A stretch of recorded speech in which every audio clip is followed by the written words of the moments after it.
गुरु की साजी निभाजी प्यारी सास संगत जी, प्यार और सत्कार से कहना धन निरंकार जी। सतगुरु निरंकार दातार का हर पल शुक्राना करती हैं और यही अरदास करती हैं, हे सच्चे पातशाह सबके ऊपर अपनी कृपा दृष्टि बनाए रखना, सभी को सेवा सिमरन सत्संग के साथ जोड़ के रखना, सभी को तन मन धन के सुखों से भरपूर करना। सास संगत जी कहते हैं कि सतगुरु अपने भक्तों के विश्वास को किस प्रकार पक्का करते हैं, इसके अनेक उदाहरण हैं। सतगुरु बाबा हरदेव सिंह जी महाराज की मानव कल्याण यात्रा के दौरान यूं तो अनेकों रोचक नज़ारे देखने को मिलते ही रहते हैं जो दिल को छू जाते हैं। यह दयालु किस तरह अपने भक्तों को रहमतें प्रदान करने के लिए अपनी यात्रा का रास्ता तक ही बदल नहीं लेते, बल्कि ऐसा कारण भी बना देते हैं कि कोई दर्शनों से वांझा न रह जाए। ऐसे ही एक घटना फरवरी 2006 की है। ये महात्मा बता रहे थे, कहने लगे, जब काफिला कर्नाटक की राजधानी बेंगलोर से केरल की ओर बढ़ रहा था, यात्रा के दौरान रास्ते में मैसूर भी पहुंचना था, जहां रुकने का कोई प्रोग्राम नहीं था, किंतु वहां के भगत जनों की विनम्र प्रार्थना को स्वीकार करते हुए दयालु सतगुरु उन्हें दर्शनों का लाभ देना चाहते थे।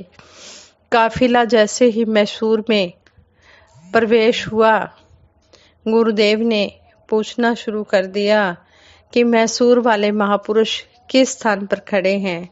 प्रबंधक महात्माओं ने जवाब दिया कि उनसे कांटेक्ट नहीं हो पा रहा है कि वे कहाँ खड़े हैं। इस बीच ऐसा हुआ कि हमें जाना तो कालीकट था, लेकिन चल पड़े विपरीत दिशा की ओर। जब पूछा गया कि कालीकट जाने का यानी कि केरल जाने का रास्ता कौन सा है, तो लोकल लोगों ने बताया कि आप तो गलत रास्ते पर जा रहे हैं, आपको मैसूर से ही दूसरी ओर जाना था, अब तो आप वहां से 50 किलोमीटर दूर आ गए हैं। जब मैसूर से निकल रहे थे तो रास्ते में एक बहुत बड़ा वट वृक्ष देखा। दास और कमल कुमार जी, गीतकार फोटोग्राफर, आपस में विचार कर रहे थे कि यहाँ हजूर बाबा जी रुक जाते तो अच्छी फोटोग्राफी हो सकती है। अभी ध्यान ही बना था कि मैसेज आया कि गाड़ियाँ वापस मोड़नी हैं, हम गलत दिशा की ओर जा रहे हैं। इसके बाद उसी पेड़ के पास पहुँचे तो हजूर बाबा जी ने कहा कि यहाँ रुक जाते हैं, दोपहर के भोजन का समय भी हो रहा है। इसी बीच मैसूर वाले महापुरुषों को भी यह सूचना दे दी गई कि फलां स्थान पर रुके हैं, आप भी यहाँ तुरंत पहुँच जाएं। वे सभी भगत जन वहां पहुँच गए और उन्हें भरपूर दर्शन लाभ हुआ। तब यही विचार आया कि यह दयालु सतगुरु चाहे तो क्या नहीं कर सकता, अपने प्यारे भक्तों को दर्शन देने के लिए कोई न कोई बहाना बना ही लेता है। यह कहावत भी लागू होती है कि भगत के वश में है भगवान। यदि हम दिल की गहराइयों से इस गरीब निवाज को याद करते हैं तो यह निराकार रूप में तो हर पल हमारे साथ रहता ही है, साकार रूप में भी प्रकट हो जाता है। बात विश्वास की है। यदि अपने भगवान पर पूर्ण विश्वास है तो यह हर मन की इच्छा अवश्य पूरी करता है। उन भक्तों को यह पूर्ण विश्वास था कि सतगुरु के दर्शन करने का सुनहरी अवसर मिलेगा और यह घटना उनके विश्वास को पक्का करने का एग्जाम्पल बन गई। दूसरी घटना 15 मई 2008 की है। दोपहर के 2:30 बजे का समय था। उत्तर प्रदेश के मुरादाबाद जिले के उमरी चौराहा से जब सतगुरु बाबा हरदेव सिंह जी महाराज नूरपुर के लिए रवाना होने लगे तो एक बुजुर्ग माता प्रेमवती जी बाबा जी के पास आई और प्रार्थना की कि दयालु, आपने 24 साल पहले कहा था कि जब भी इस रास्ते से गुजरेंगे गांव में आएंगे और दासी की कुटिया को पवित्र करेंगे। बाबा जी ने 24 साल पहले की की गई विनती स्वीकार करते हुए तुरंत ही गांव डहकवाड़ा में चलने के लिए स्वीकृति दे दी। स्वीकृति मिलते ही उस बुजुर्ग माता की तो खुशी का ठिकाना ही नहीं रहा और काफिला चल पड़ा उस गांव की ओर। पगडंडी नुमा रास्ते से गुजरते हुए गाड़ियां गांव में पहुंची जहां उस माता का घर था। घर में पहुंचते ही एहसास हो गया कि पहले ही तैयारी की हुई थी, यानी कि उन्हें पूर्ण विश्वास था कि सतगुरु बाबा जी आज अपना वादा अवश्य पूरा करेंगे। सतगुरु देव जी ने प्रेमवती जी सहित परिवार के दूसरे सदस्यों को भी प्यार दुलार दिया। यह देखकर पूरी तरह विश्वास हो गया कि यह दयालु सतगुरु किसी भी भगत के द्वारा कभी भी की गई विनती को अवश्य पूरा करते हैं, चाहे उसके लिए इंतजार ही क्यों न करना पड़े।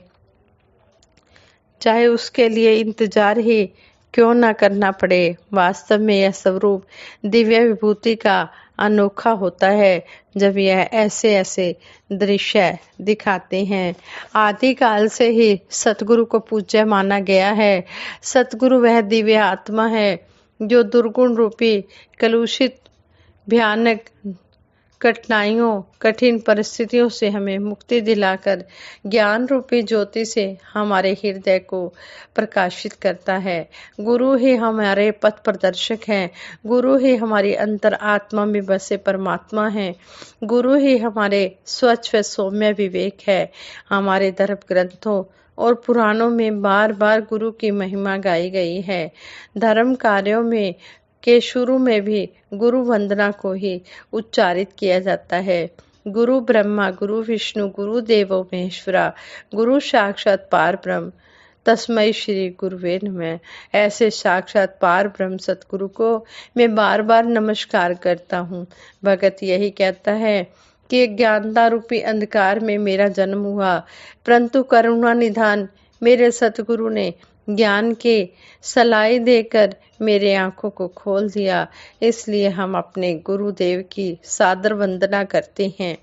गोस्वामी तुलसीदास जी कहते हैं कि श्री गुरु के चरण कमल नाखूनों की ज्योति मणियों के समान प्रकाश में है, जिसके स्मरण से जिसके याद करने से ही हृदय में दिव्य दृष्टि पैदा हो जाती है।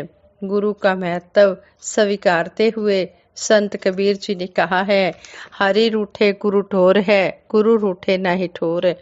अर्थात ईश्वर के रूठने पर मनुष्य गुरु की शरण जा सकता है, पर गुरु के रूठने पर स्वयं ईश्वर भी मनुष्य की सहायता नहीं कर सकते हैं। कबीर जी कहते हैं, कबीर हरि के रूठते गुरु की शरणी जाए, कह कबीर गुरु रूठे हरि नहीं होत सहाय। इसलिए हम हमेशा गुरु का आदर सत्कार करें, इनके उपकारों को कभी भी ना भूलें, हमेशा इनके उपकारों को याद करें।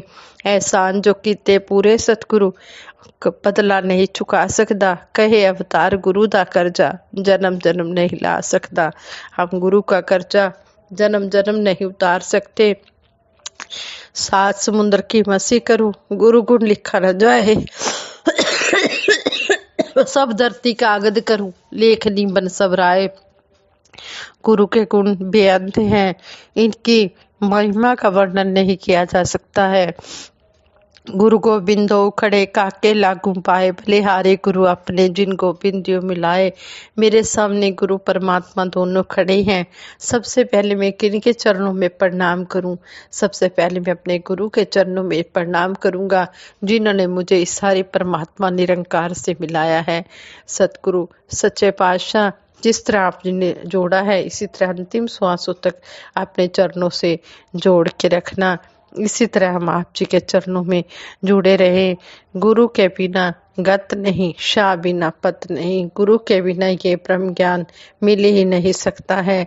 इसलिए हम गुरु को रिझा कर, गुरु को खुश करके गुरु के चरणों में आए और अपने मानव जीवन के लक्ष्य को पूर्ण करें। साथ संगत जी प्रेम से कहना, धन निरंकार जी।